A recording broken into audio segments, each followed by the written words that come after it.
दोस्तों, यह बात बहुत से लोग जानते हैं कि पक्षी डायनासोर के वंशज हैं, लेकिन यह बात कम लोग जानते हैं वे डायनासोर के युग में ही आज से करीब 16 करोड़ साल पहले विकसित होने लगे थे।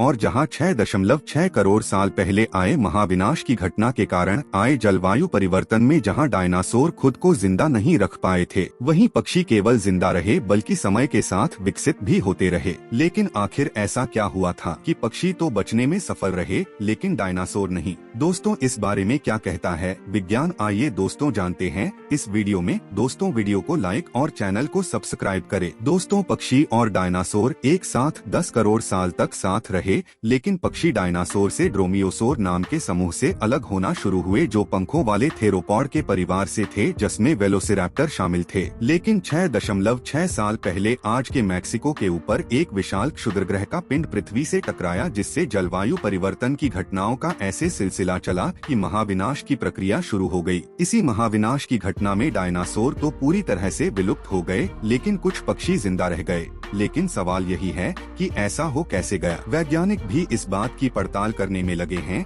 आखिर पक्षी उस महाविनाश में बच कैसे गए। जीवाश्मों के लंबे अध्ययनों से जमा किए प्रमाणों के आधार पर इस सवाल का जवाब तलाशा। आज के पक्षियों के दांत नहीं बल्कि चोंच होती है, जो कई आकार और आकृति की होती है, जिनका उपयोग खाने और पानी पीने के लिए करते हैं। लेकिन डायनासोर के समय के कुछ पक्षियों के दांत हुआ करते थे, जबकि कुछ के दांत नहीं होते थे। क्षुद्रग्रह के टकराने के बाद जो महाविनाश हुआ, उससे दांतों वाले सभी पक्षी भी विलुप्त हो गए थे। कई वैज्ञानिकों को लगता है कि दांत न होने से ही पक्षियों को बचने में मदद मिल सकी। हर बिना दांत के पक्षी का जीवाश्म दर्शाता है कि वे पौधों पर आधारित ज्यादा भोजन कर सके, जिसमें फल और बीज शामिल थे। इसका मतलब यही हुआ कि वे दूसरे जानवरों की खाने पर ज्यादा निर्भर नहीं थे, जैसा कि दांत वाले पक्षियों के साथ था। इन वैज्ञानिकों को लगता है कि खुराक का यह अंतर ही क्षुद्रग्रह के टकराव के बाद फायदेमंद साबित हुआ। जब क्षुद्रग्रह पृथ्वी से टकराया तो उससे तुरंत ही सुनामी और भूकंप आने लगे। बहुत ज्यादा गर्मी से जंगलों में आग लग गई